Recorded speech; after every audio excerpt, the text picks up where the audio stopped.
38th episode of PauseCast.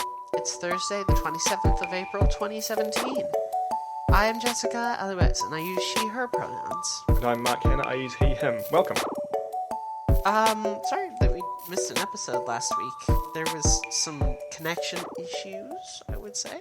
Yeah, there were a few things, one of which was that the router at my home decided occasionally just, nope, no internet. No, just, hey, maybe the internet is bad. And maybe that's true, but it's not the router's choice. Maybe the internet is bad, but we shouldn't let the machines decide that for us. We should reserve the power to decide, I think. They're called robots for a reason. And what is that reason? Oh, no, do you not know the source of the word robot? No, and now you have to tell me. Okay, I'm just going to make sure I'm right before I do it. Okay. It was made in I think it was made up in a science fiction work originally, and I think it means slave. And I'm looking at an etymology website now that says it is from an English translation of a play that was in Czech, and it meant forced worker. So, yeah. Huh. The dark history of the word robot. Oh, yeah, very. And also just the dark history of the world is like a thing, I guess. Anyway, so I didn't mean to start on a dark note.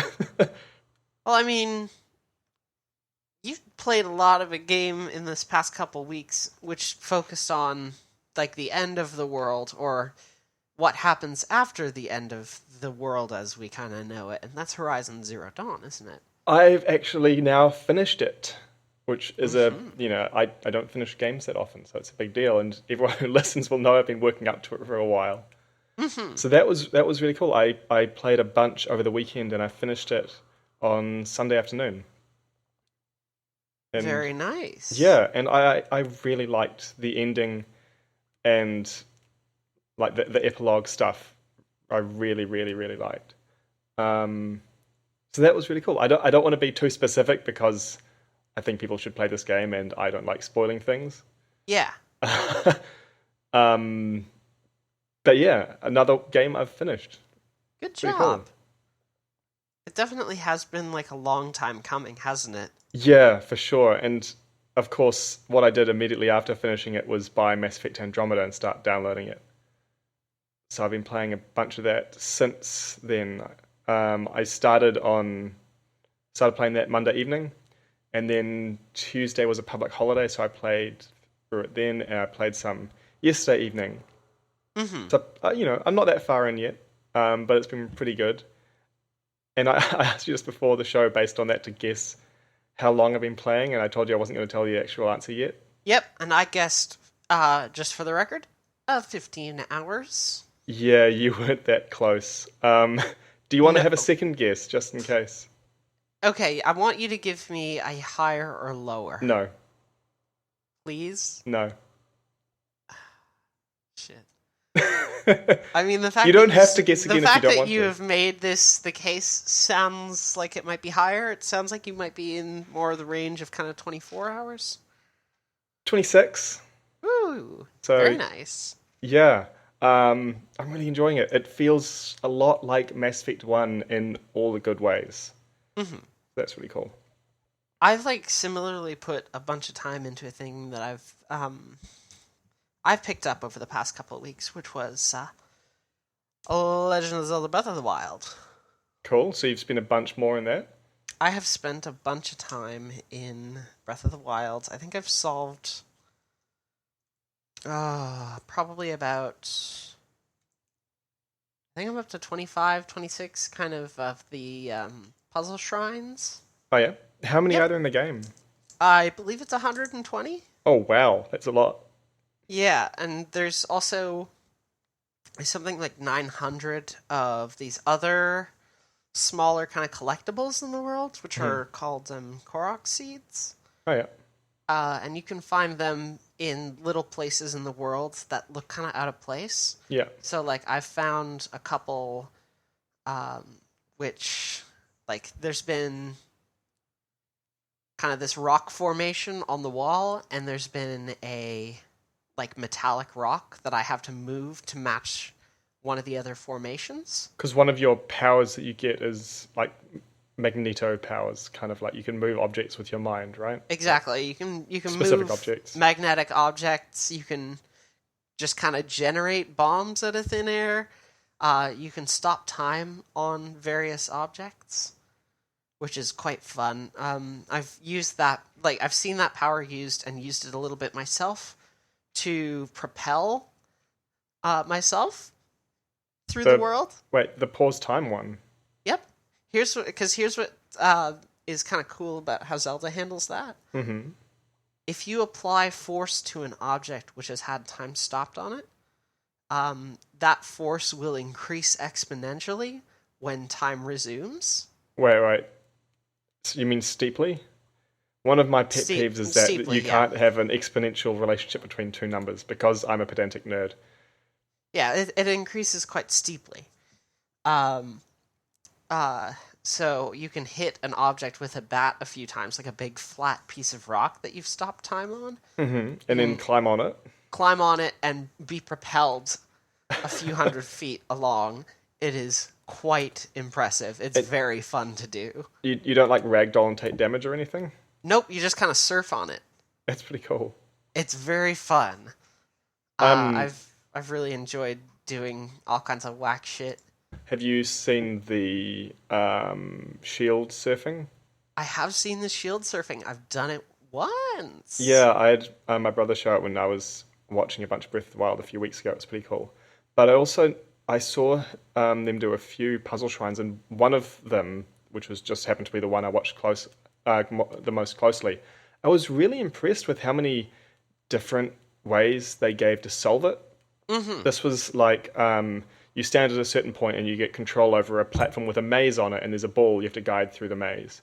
Like those toys you can get, where you have to like avoid the holes and stuff. Oh yeah, I've done a couple of these. And obviously, one way just through the thing I was fiddling with. One way you can do this is obviously guide the ball through the maze, but it's not the only way. You can also flip it to like throw the ball up in the air and catch it again. Mm-hmm. Or you can turn the thing on a diagonal and jump onto it yourself and push the ball around. Or, and this was my favorite, if the ball drops off, another one drops. But you can turn the whole thing upside down and there's no maze on the underside. So it's just a flat platform you can move it around on and push it onto the other bit it needs to end up on.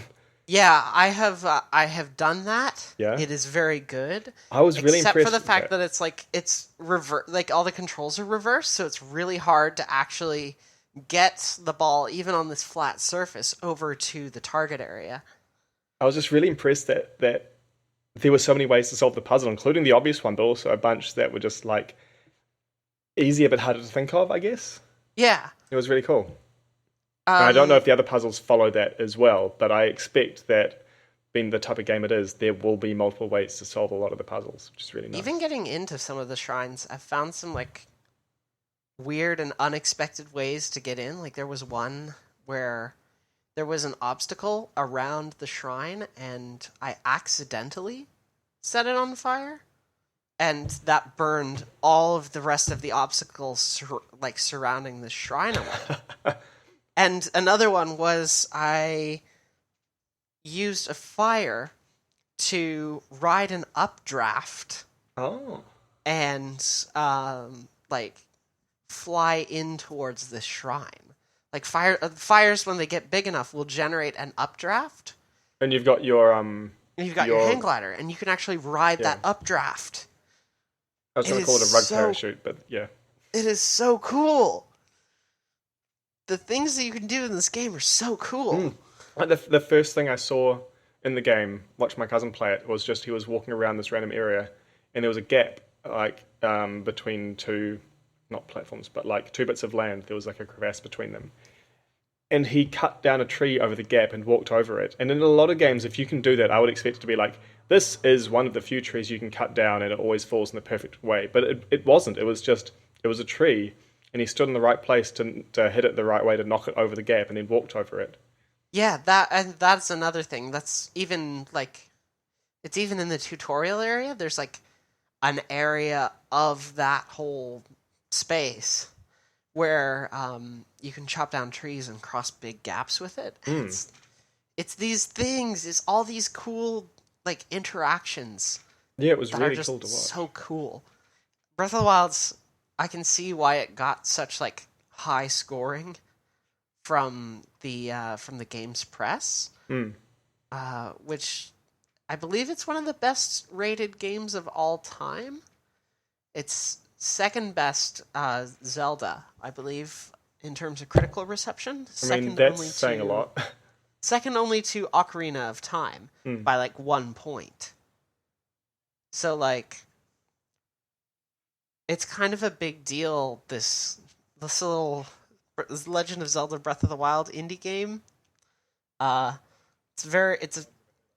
Nobody's ever heard of it, but it's got this really great critical reception, and I can definitely see why it's been so well received. It's such a really, really awesomely designed game. Nice. Yeah. So I've been playing a lot of that. I've been playing Bayonetta. I found out that I was playing possibly the worst way when it came to Battlefield 1. Hear me out. So, Battlefield 1 is a game which is set in World War I, right? Mm-hmm. And apparently, I was playing it really badly because the thing about Battlefield 1 is I initially thought that game was just like very dark as a stylistic choice, right? Like dark in terms of visual appearance. You have a torch, don't you? No, you don't. No? No. Okay. In fact, the reason that it was so dark was that it turns out for about 13 hours of my time with Battlefield 1, I had been playing it with the brightness set to 0%. Oh, good job. So, like, it was totally playable because, like, the UI is still, like, full brightness and all that. But the game itself was quite dark, and I was thinking, oh, this is, like, a cool kind of stylistic choice.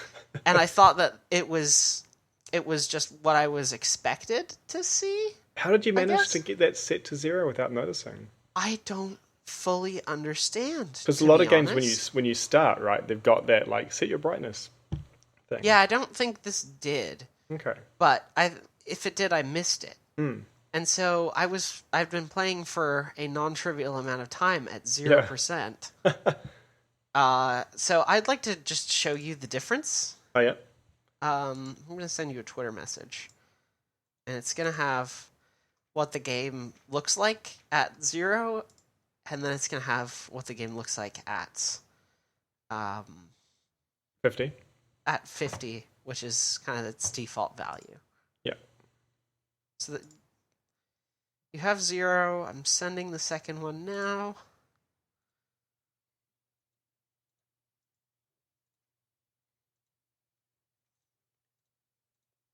Oh, wow, that is really dark. And I thought this was a stylistic choice. Yikes, that's like walking into a room after being outside in bright sunlight and there are no lights on. Like the middle of the day, but you can't see anything. It was real bad. But now I've gotten used to it. Oh, wow, on the first picture, I thought there was like a blockage. Yeah, that was just a shadow. Yeah. And like not even a particularly dark one. Yeah, no. All of this is just kind of how I thought the game was supposed to be. And now I can't actually play it at 50. Because it looks really bright? Yeah, it looks too bright. I'm like, oh, wow, this is kind of whack. And now I'm so used to this as like a stylistic choice. I play it like 30, 35 kind of situation. Yeah. And it was completely bizarre to me to find out that I was playing this game bad. Have you ever? Yeah, because it'd be hard. Have you run into anything like that? Yeah, when I got Shadow of Mordor, I didn't realize for the first 10 hours or so that my laptop was using the shitty inbuilt graphics chip instead of my graphics card. Oh shit. So was playing it on the lowest settings, and it was running at about 10, 15 frames per second. And I just thought, oh, my laptop's getting old. It can't play it that well, but oh well. Right. And then it was hard because, the controls weren't responsive and stuff. So when I finally figured it out and fixed it, I felt really good because suddenly combat became that much easier. And, things were looking like I was playing on Ultra and it was running smoothly at a high frame rate. So suddenly everything became smooth, the controls became responsive, and everything looked a whole lot better. And it felt a lot easier for that because you Yeah. had kind of like it's like in Dragon Ball Z when they take off their weighted clothes. It's that kind of feeling. Dragon Ball Z, have you got that correct? I know. As I said it, I realized, oh wow, that's become ingrained. But like they said it out loud, so I guess I got to give it to them.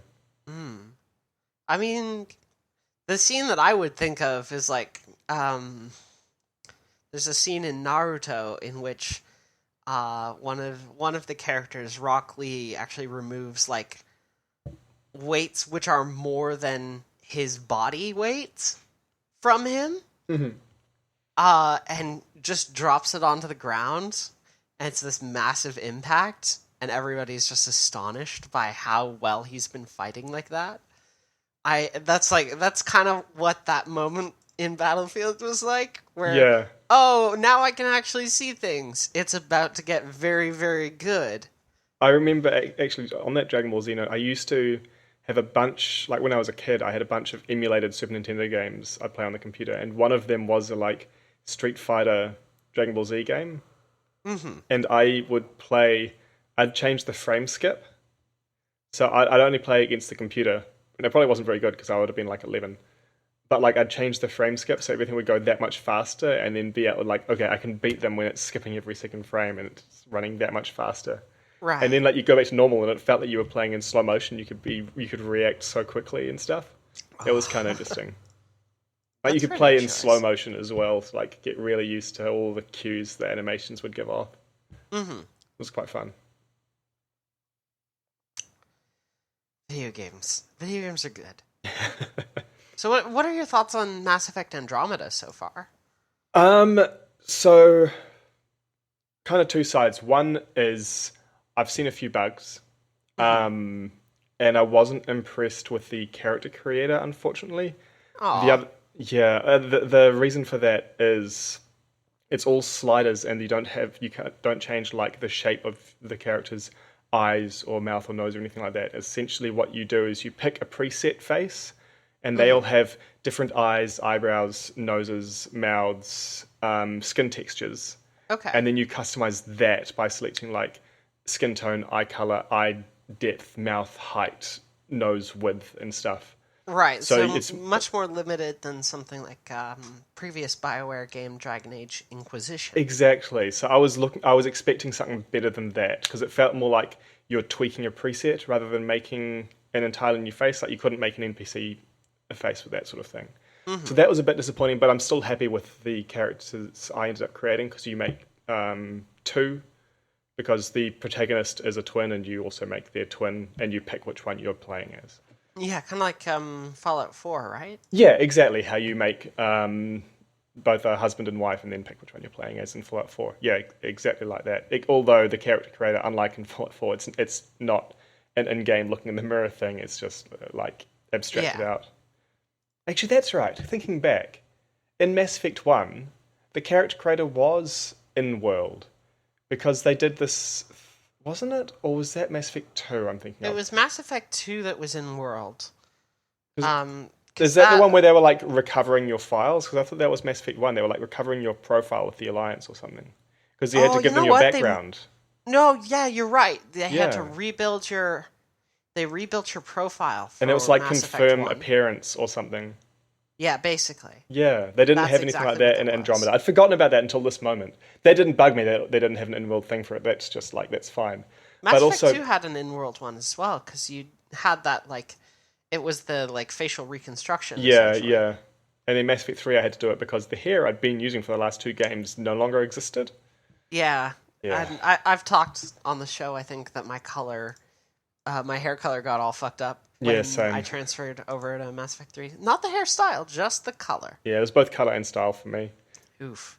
Yeah, but another weird aspect of that is, so you pick the template to customize, but that means that if you want both twins to look alike in terms of like eye shape and stuff, because like some of the faces are obviously Asian and stuff like that, so you're going to want to make them look alike, but they're twins, but the skin texture might make them look like they're quite different in age if you pick the similar looking templates. So that, like, I don't know, that bugged me a bit when I saw it, but I don't think it's going to be a big issue aside from just bugging me in the character creator. Right. But yeah, like I said earlier, it's playing it reminds me a lot of Mass Effect 1 in a really good way. Like it has a lot of the same feeling that I got in Mass Effect 1. Mm-hmm. So I'm really enjoying it a lot. Now, comparing it to Mass Effect 1 is pretty high praise for me, because Mass Effect 1 is my favorite of the Mass Effect trilogy. Yeah? Yeah. So, can you elaborate a little bit on your... Let's go with what did you like about Mass Effect 1? I really liked, first and foremost, I like the depth of the combat and customization that was presented. Like, you're familiar with how, like, throughout the Mass Effect games, you could pause combat and give orders and stuff, right? Though in Mass Effect 2 and 3, it was quite, like, simplified. Yeah, so Mass Effect 2 and 3, they reduced the number of skill options you had drastically, right? Yeah. Yeah. Having the additional, like, skill sets that you could get across Mass Effect 1 was really useful. The other thing they changed, of course, was instead of guns overheating, you now had ammunition and had to reload. That was another thing, and they had a lore reason for that too. Yeah, they it were was like, cool. "Oh yeah, this is more efficient." Like, we figured out that we can generate infinite ammo essentially, but as a result, it generates heat. So you have to have something that offsets heats. That was always the explanation. That's why the guns overheated. But then, they said, okay, so you're not changing the ammo clip. You're expending a heat sink and replacing it with a cool one, which is really nice because it's functionally the same as replacing an ammo clip. So except you could run out of heat sinks was the other thing. They didn't. Yeah. But it also means they're interchangeable between weapons and stuff, so you didn't need to worry. If I remember right, is that right? No, that's not. No, they weren't. They weren't. The thing about the heatsink system was that, it doesn't really make sense that you would lose heat sinks, essentially, unless you're just dropping them, which is wasteful. Which is what you're doing. That's dumb. Well, like, otherwise you'd be like, okay, I'm going to strap this red hot thing to my thigh to hold on to it for a while. You could carry a bag. Okay, I'm going to put this red hot thing in my bag. Either it's well insulated so it won't cool down in there, or it's not well insulated so it'll get really hot. I guess. Anyway, okay, so that's one thing you really liked about Mass Effect 1. Andromeda has taken good things from all of them, I think. It does not have the pause combat thing from Mass Effect 1. It does have a higher range of skill selections available to you. Oh, good. So in Mass Effect 2 and actually in all of them, you picked a class and stuck with it, and you would, for example, you might have access to tech and combat abilities, but not biotic abilities. Right. Now, you have access to every ability. You choose where to focus, and you have things called profiles, which are essentially the classes, and you unlock stronger profiles as you spend points in the different trees, and you can switch between them at will. So you can pick like the engineer profile, and it'll boost up your tech powers and give you a drone. You could be using biotic powers while you've got that. Or the infiltrator profile means that when you dodge, which is really cool because you use your fucking jetpack to dodge, you turn invisible for a moment. So you can like dodge into cover and they don't know where you've gone. Right. And all the profiles have got different stuff. Like some of them will change your jump into a biotic jump, which is really cool. I haven't done it, but I've read like that's the benefit of this profile. Right. So you're not restricted in there. I know you can respec as well. It's one of those things where it starts with a small cost and the cost gets bigger every time you respec. I have done the thing I so often do, which is I don't know what skills I want to commit to. So I've got like 50 spare skill points, which is a lot. Yeah. I just need to spend them. But the combat is very good. You can also you can craft weapons now, and when you Mm-hmm. do it, you can add in items to the mix that will modify the weapon quite significantly. So, for example, if you've got the right items, you could make a version of a weapon that has the overheat thing, like in Mass Effect 1. Like there's Mm-hmm. an item that changes them that way. There's another that would turn it into a beam weapon instead of a projectile weapon, if that's what it is and stuff. Mm-hmm. I haven't messed around with that much yet, but it seems pretty cool. And as well, one thing that's similar to another couple of things that are similar to Mass Effect 1 is their exploration is much more similar because you've got a vehicle again.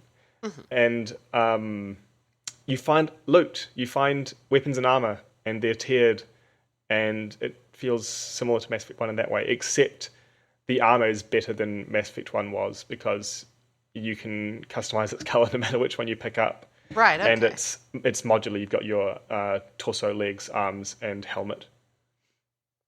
Rather than in Mass Effect 1, you just had a single piece of armor for the whole thing. Right. Okay. And it was quite the progression is more lenient now. In Mass Effect 1, you had to upgrade your armor or you'd end up really weak. Now it's like your armor gives you bonuses, but they only will modify you a bit. It's not like you need to have this armor or you won't be effective anymore. So Mm-hmm. kind of like the stuff I was praising from Horizon, how it's not you need a better weapon to do more damage so you can even kill these enemies. It's more um, here's another option that might be a bit better against these things, but you can still go back to your earlier guns and they'll be effective still. Right. Okay. At least that's my impression of the first 26 hours. I haven't touched the multiplayer yet. I'm looking forward to it since I really enjoyed the Mass Effect 3 multiplayer, but being spoiler averse, I don't want to touch it until I finish the game because I'd rather see things like high level enemies for the first time as part of the story than in a multiplayer match. Yeah. Right. Cool. Yeah. I'm glad you're having fun with I'm having Andromeda. so much fun with it. Yeah. I know that there was a patch that was done it was a few weeks ago, I think, that fixed a lot of the visual complaints that people had with Mass Effect Andromeda. So now that you're getting into it kind of at this point, Okay, I haven't you've noticed got any a visual issues. yeah, Pat, exactly. my brother You've got a mentioned lot of to the me, patching already done. yeah, Pat mentioned to me a couple of had seen like some tips on character creation. Like for example, apparently previously you should pick a dark eye color, I think, because the eyes looked funny, but they fixed the eye shader or something. Yes, they did. Yeah. Um, so yeah, so I haven't noticed anything like that. I have noticed a couple of bugs, like I mentioned, like there's one enemy that makes weaker enemies. And Mm-hmm. in a fight, which when you kill the enemies, you start a conversation automatically. I killed the last enemy in the short period of time where the next enemy was being made but hadn't come into effect yet. So during that conversation, there was this enemy standing between me and the person I'm talking to, constantly hitting me. And then when the conversation ended, my allies killed it instantly, but I was stuck with my arms both out to one side, and when I walked around, there was no animation, so I Oh, had to that's reload. fun. And there's been another where a character I was talking to got duplicated. There were two of them at the same time. That was a bit weird. Apparently, Pat's had that one happen to him as well. But I mean, they've both been kind of. I'll just reload my most recent save, or I'll just deal with it while it's happening. It's been all right. For The sure. main one that has bugged me, I don't know if I'd even call it a bug, but it's just when one conversation interrupts another. So, like, you're driving around, your two teammates you've got with you are talking to each other, and then suddenly you get close to a mission point, so the conversation stops short, and you know, oh, I'll probably never hear the end of that conversation. Right. That I've had hit me a couple of times. So now, like, when they start talking and it gets interesting, I'm like, I'm just going to stop and listen. um, but yeah, so those are my complaints, and the focus has very much been on how much I really enjoy how this game feels, and I'm constantly looking forward to playing more of it. Yeah. At the very least, it's sounding like mostly minor things. So Oh, absolutely, yeah. Oh, there was also one side quest that I couldn't finish, which was a bit annoying. They'll probably mm, patch it eventually. It's not too big a deal. it's just kind of a weird Yeah, it was situation. a door that's supposed to open, didn't open. But like I Oops. would have gone in there and, scanned a data pad or something. Yeah. There have been some legitimately tough choices as well. I had one last night. I won't spoil what the choice was, but I had it sitting on my screen for like 10 minutes being like going through my head, going through all the arguments for both sides and being like, I don't know which one to pick. So Right. that was really interesting because I don't run onto that often in video games at all. Hmm. Normally it's like, oh, I should pick this one because this is the kind of character I think they're going to be. But this was legitimately like, I don't know. They both sound equally good slash bad, but Hmm. I realize I have to make a choice. So that was really interesting. I can't remember the last time I ran into a choice that had paralyzed me that much in a video game. Yeah. I'm glad. Like I said, I'm so glad that you're having fun with it. Yeah, me Um. too. I mean, I expected to, but Yeah. I like, mean, it's you good. were a big fan of Mass Effect to kind of begin with. Oh yeah, absolutely. It's like, yeah, I was just thinking, is it my favorite video game franchise? Yeah, it's my favorite video game franchise. I'll say that now. On Like, record. yeah, like I love the Shepherd trilogy so much, honestly. Yeah. And just the world it's set in is really fun for me to play a game based in that world. So I'm really enjoying a new story in there. It's actually interesting playing someone in the same world and realizing, oh, I can see how they're different to Shepard in this way. Because you know when you're playing a game where you can sort of you shift the character's path, you can kind of if you aren't trying to turn them into someone sort of thing, you can play Hmm. them very similarly. It's been interesting to notice. I don't know if I've been doing this consciously or not, but um, there are definite points of difference between how I played Shepard and how I'm playing Ryder, which is really nice. The dialogue system I think is nicer than the Shepard trilogy, where it was basically you have the good guy option or the bad guy option if you're a Paragon or a Renegade, whereas now it's um, there are four symbols, and I think it's like compassionate, intelligent, professional, and casual, Hmm. or something, rather than good guy, bad guy. Yeah. Um, so that's really nice. It means it feels less like hand holding to me in the dialogue because previously it was like if you want to play a Paragon character, you should pick this option. And I also haven't noticed any of the in the Mass Effect games. I think Mass Effect 3 fixed this by design, but I think in the first two, if you Hmm. didn't have enough like Paragon points, you could see like a Paragon option in dialogue that was grayed out that you couldn't pick. Yeah. I don't think there's anything like that now. It might be that you get different choices later on depending on your personality because the game seems to keep track of it. There's a psych report on you that gets updated every now and then that essentially seems to be describing how you tend to act in dialogue. So it will probably affect things. But I haven't Right. noticed anything that I'm locked out because I haven't focused enough on always being professional or something like that, you know. Yeah. So yeah, so I've been really enjoying that. I think it looks like they've learned some more lessons from Mass Effect and 3 and fixed them. So I like that. Hmm. Yeah. I'm glad that they're enjoying it. Do you want to talk about Do you want to talk about Horizon at all? Yes, yes, yes. I've been so deep into Mass Effect, it's almost passed me by. But yeah, no. So finishing Horizon, that was cool. Um, I still kind of want to avoid spoilers. How far are you? I'm still in the same spot. I don't mind. Okay. I don't mind. You can go ahead and talk Um, about things. so how much do you? I want to gauge first how much you know, so I can at least be Nothing. vague at some Nothing. points. Well, how far are you again? Remind me how Up far to you where got. you become a seeker. Oh, damn. Okay, you're really nowhere. Yeah, Are you sure? Because I'm sure. I want to oh, hear what you have to say about Horizon because maybe it'll actually compel me to pick it up. okay. I Um, haven't done it in a while. for a while, I found myself a bit disappointed in the story because it feels like such a common trope that in a post-apocalyptic game, in a new setting, the story will explore the apocalypse. Hmm. And that's what Horizon does. It explores how the world came to be, the world it is now, where you've got the old ones, the people who died somehow, and the machines, and no one knows how they came to be.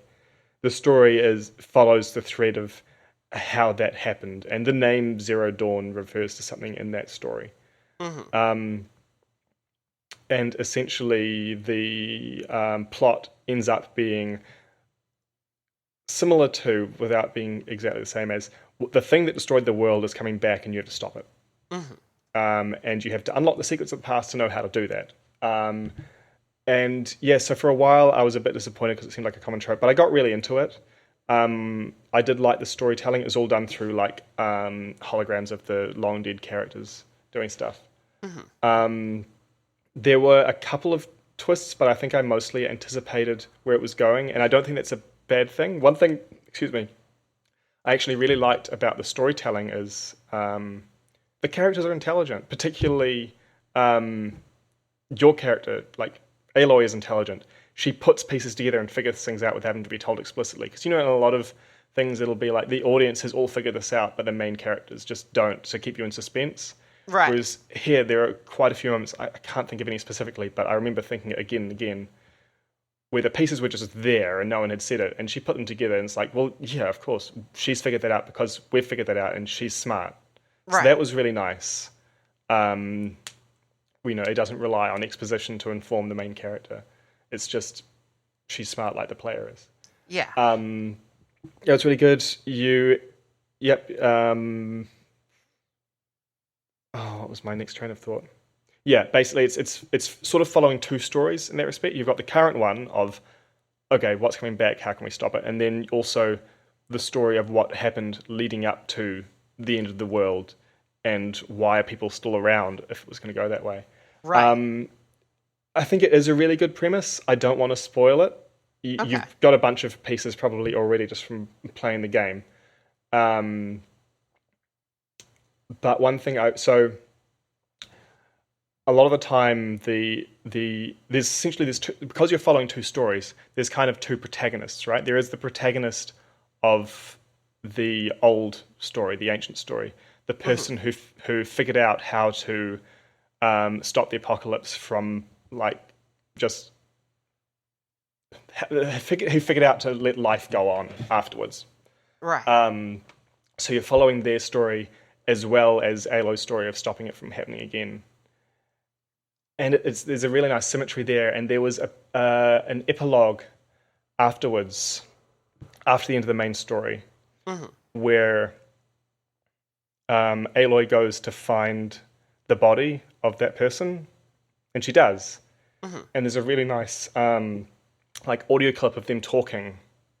And I want to find the exact quote because it was pretty explicit in how it was clearly, this is the moral of the story, like right at the end there. And I just want to see it. Because I loved it. It was really good. Here it is.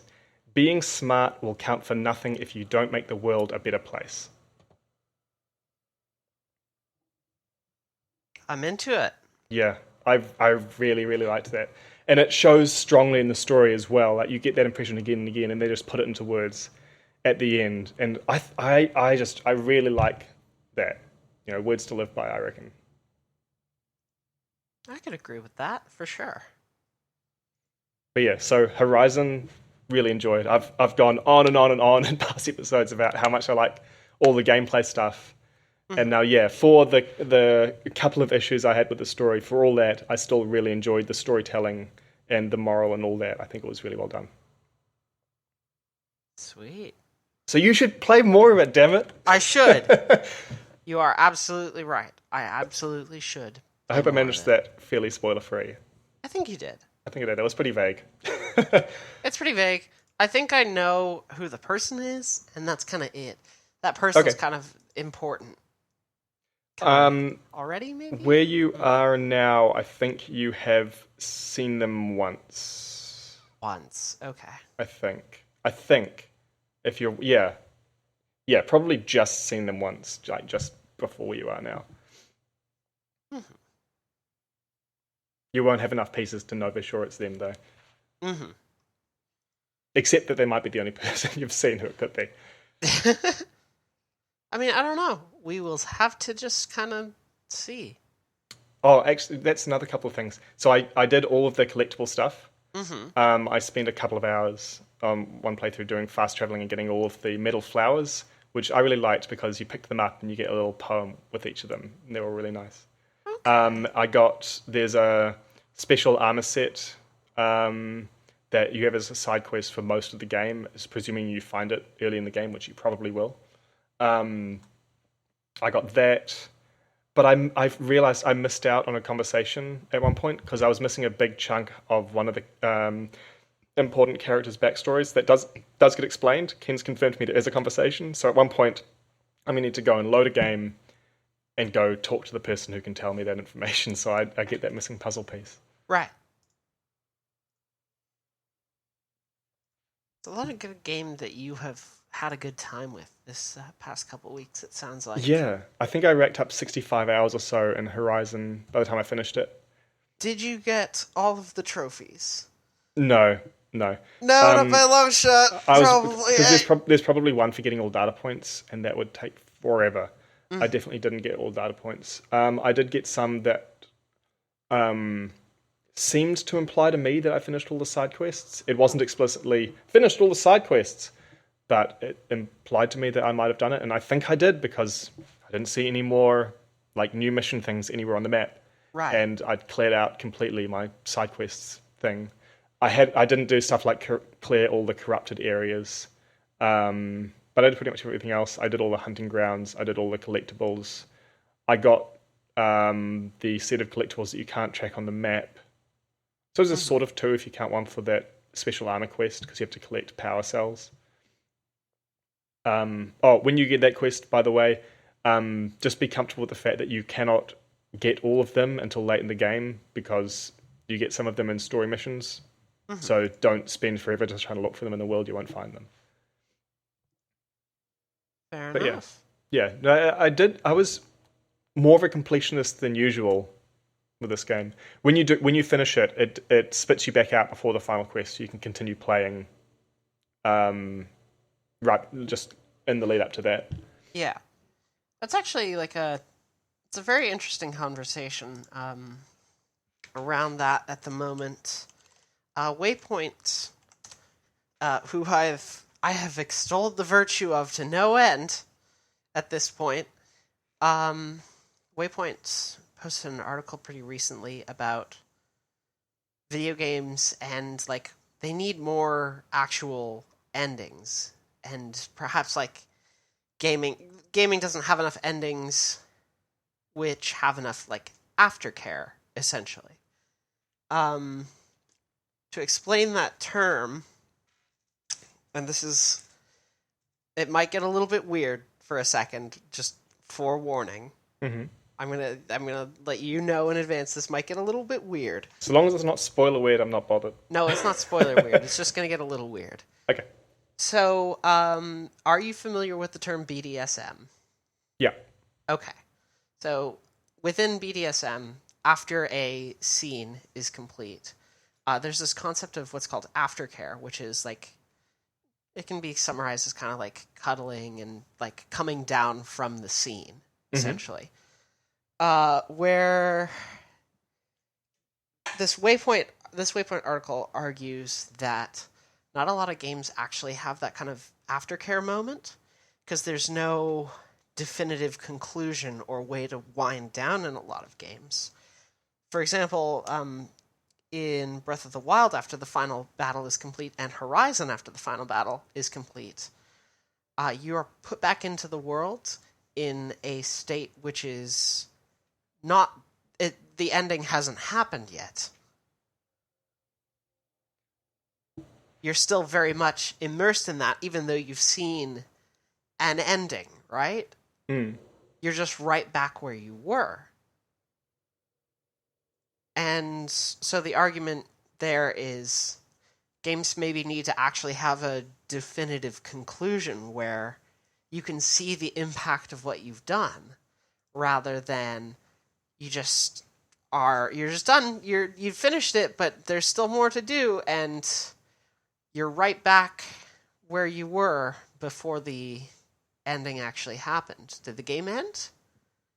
Arguably, no, it didn't actually. The ending hasn't happened yet. In the case of Horizon, I kind of want to argue this point.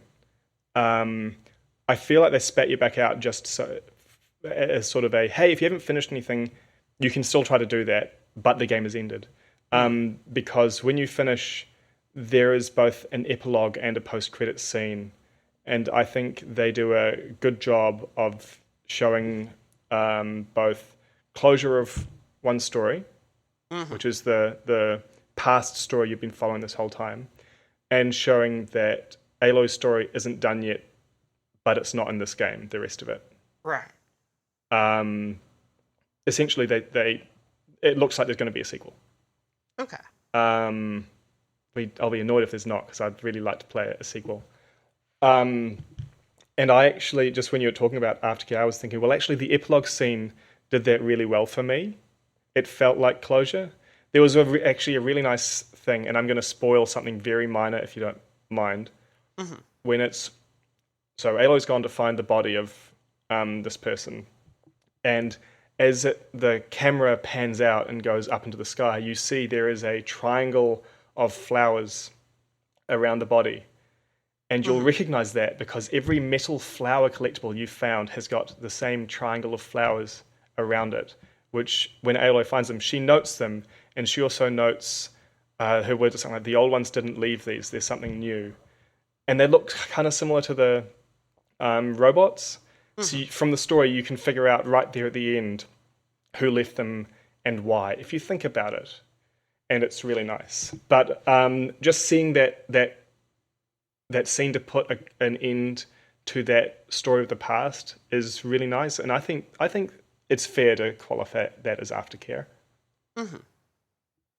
And it can be hard to have a post-story game state, though. I mean, some games have done it, like Red Dead Redemption, where spoilers for the next few seconds. At the end of Red Dead Redemption, the main character you've been playing as the whole time dies. And then you can continue after that as his son who's grown up. Yeah. And I think that also is that's a qualification of like aftercare. That's the world after the game has happened. If Red Dead Redemption had ended, but then put you back right before that final scene, like, oh, you're back to normal, you're still John Marston, everything is fine, I don't think that ending would have had the same effect that it did. Though no, and I think it was a good choice in that game, but also that story was a very personal story. Right. Where it wasn't saving the world. A lot of games where the story is saving the world, once you've finished the story, like all the enemies will be gone, for example, so continuing play won't have as much combat or the same combat. So I can understand why they might spit you back in a world that does that rather than trying to fill in the narrative gap. But I could also see an argument for not doing that. Like, The Witcher 3, like the threat there is not diminished if the world continues kind of after those events. They spit you back before the final. They do. Right. Trying to think of some other examples here. I won't link you this article that I'm referring to, by the way, because there is spoilers for the end of Andromeda. Oh, thank you then for not linking it to me.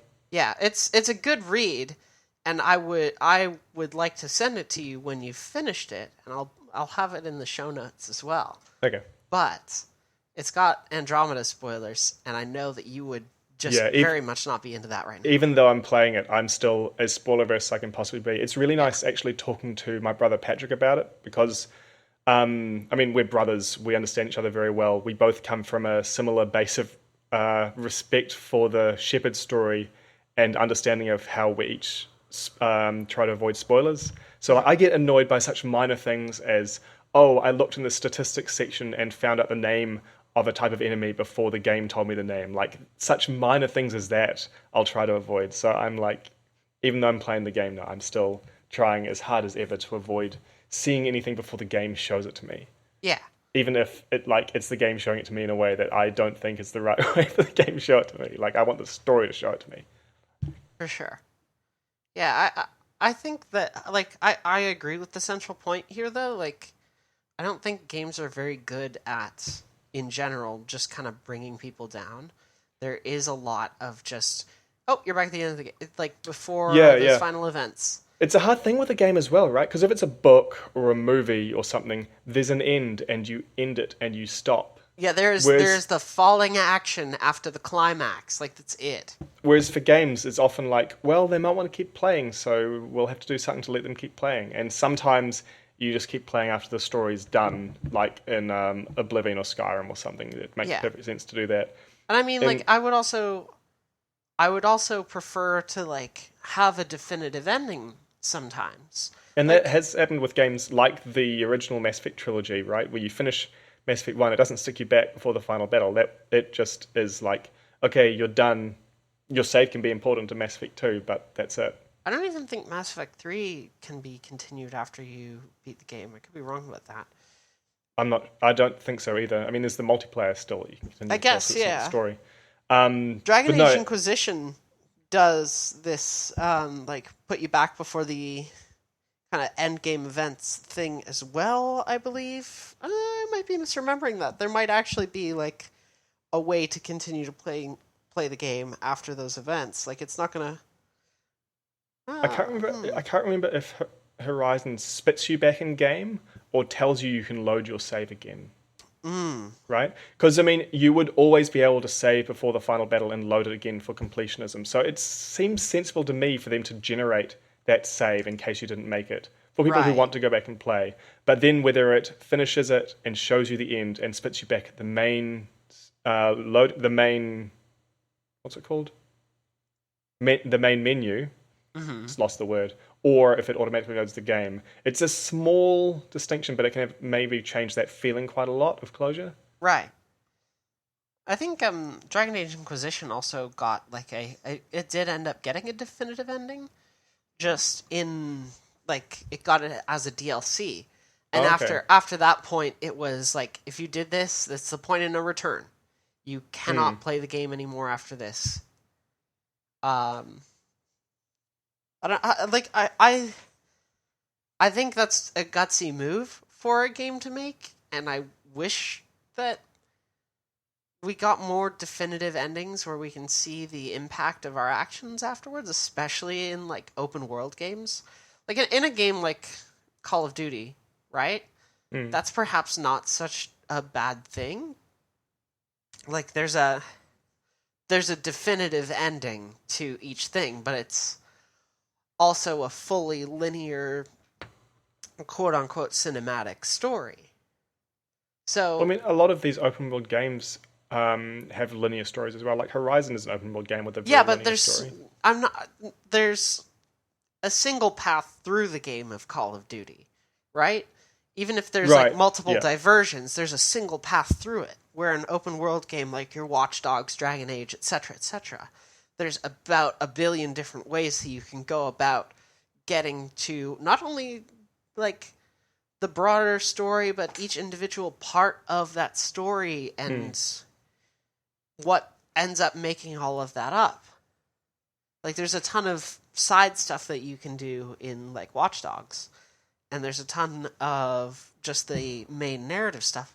But how you can approach that each and every time is different, where something like a purely linear experience, something like Call of Duty, even Doom, something like that, like, it's all very strictly linear.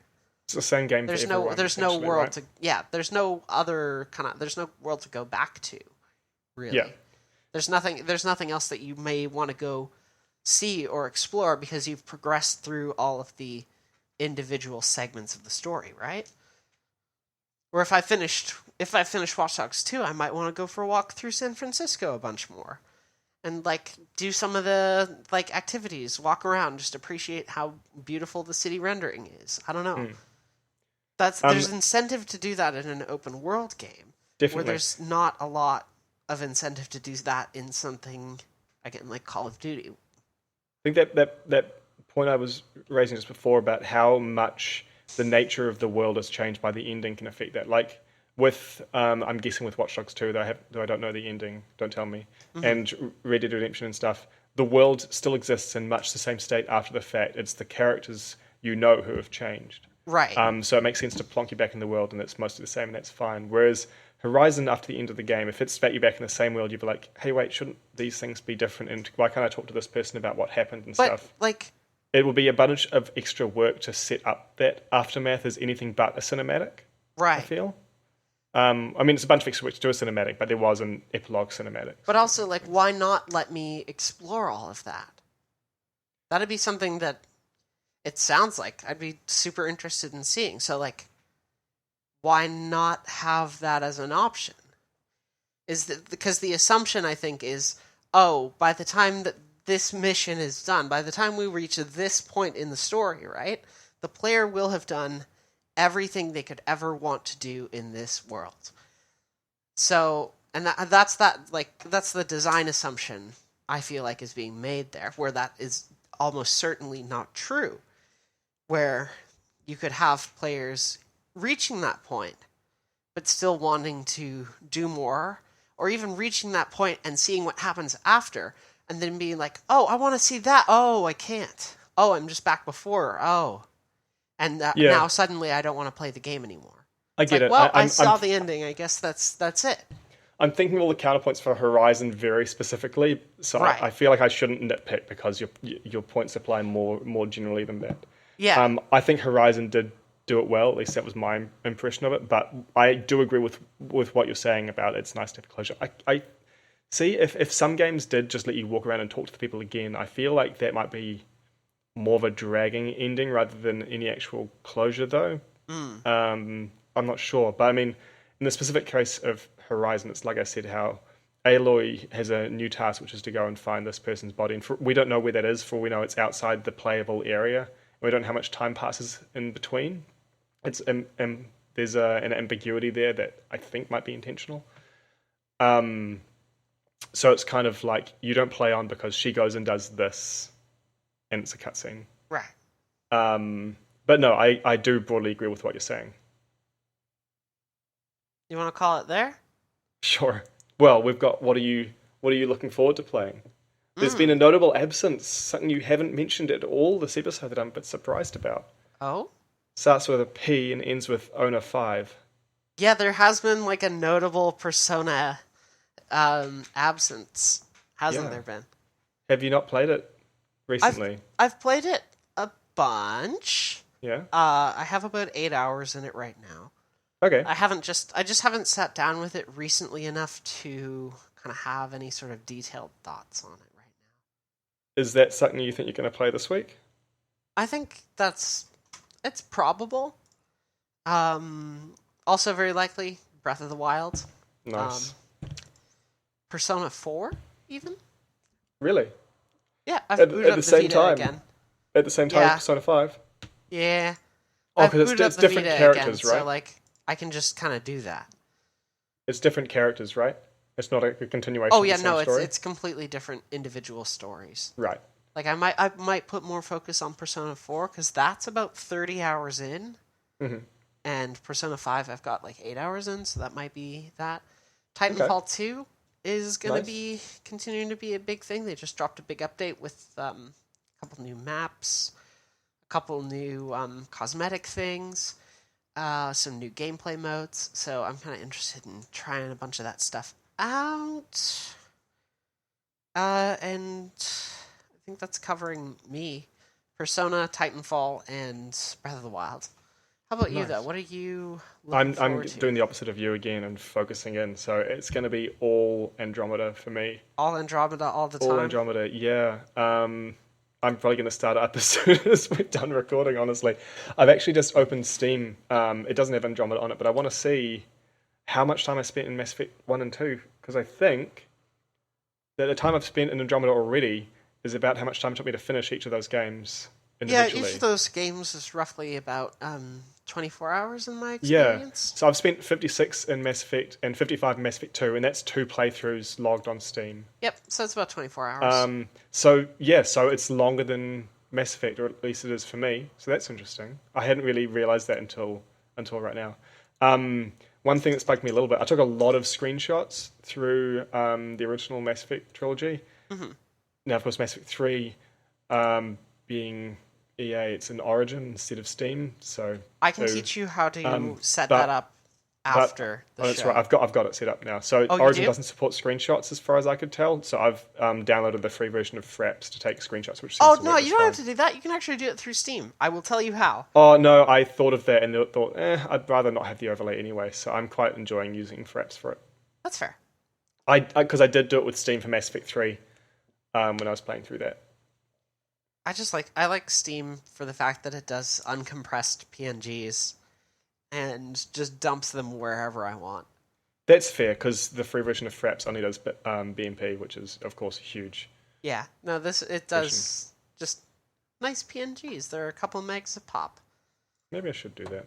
I can look into it at any time anyway. Yeah, I'll tell you about how I kind of set it up. I've done it before. You just set it up as a non-Steam game in Steam. But you set up Origin as the non-Steam game and then rename it. The reason you do that is because anything that you launch from Origin will automatically have the Steam hooks put in. But only if you launch Origin through Steam. Yeah. Can I just set up the Mass Effect 3 executable through Steam? I found that with some clients it's a bit finicky. Okay. But that's kind of the approach I've taken, because I can run it through Origin, and then anything I launch through Origin just has a Steam hook in it automatically. Right. I mean, the only games I have in Origin are Mass Effect 3 and Mass Effect Andromeda. I have Dead Space and Mass Effect 3 and a Battlefield and a whole bunch of stuff. Right. So, oh yeah, Battlefield 1. I'll probably play a bunch of that this week too. That'll be good. Nice. All right, cool. Cool. Thank you for listening to our show. Yeah, thanks for joining us. Yeah. First and foremost, I'd like to give a thank you to our patrons. If you'd like to support the show financially, you can do so by going to patreon.com/PauseCastShow. You can get yourself early access to things like interviews, spoiler casts, etc., etc. Right now we have an interview with Bobby Schroeder, the developer of Super Lesbian Animal RPG, available just for our patrons with a public release May 8th, 2017. And so I'd like to thank our patrons, which is Ash Yee. Thank you very much, Ash, for your continuing support of the show. We have free video games to give away. I'm actually going to have a couple more coming up next week. You can get yourself a copy of Dirt Rally and Inside, as well as games like XCOM 2 and many more. Just email us pausecastshow@gmail.com. I got one of those random Steam things where it's like, you've got a coupon for this, and it was for Inside, and you and my brother both recommended Inside to me, so I've got it in my library now. I should play it at some point. Yeah. I got one for David O'Reilly's game Everything, which looks really interesting. Cool. What else do we got? We got we're kind of everywhere. We're PauseCast Show on Twitter, at Gmail, Patreon, etc. Mark. Yeah. You're online. Yep. I'm on Twitter at HonestUniverse, and I blog as well, though not about video games, at honestuniverse.com. And I am online also. You can find me on Twitter at CockatielCutie, on Tumblr at bird.school, and that's kind of my main area here. I can hear the sounds of Titanfall 2 from my living room right now. It's making me I can hear Mass Effect Andromeda calling to me. Oh God. We'll wrap up super quick then. I think that is actually, in fact, everything. Isn't it? Oh, music. You're right. Thank you to Leon for the use of our theme song, Honey Milk Island. Leon has an album upcoming, actually. It's called Bird World.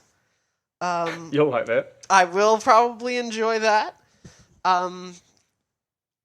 You can find Leon's music and download Honey Milk Island for free at soundcloud.com/LEYAWN. And that's it. That's the show, right? Yeah. This is how we do the show? I think so. Okay, cool. We did it. Wait, was I supposed to press record? Oh, Mark, don't do this to me. It's all good. Thank you very much for listening, and we will see you next week. Bye.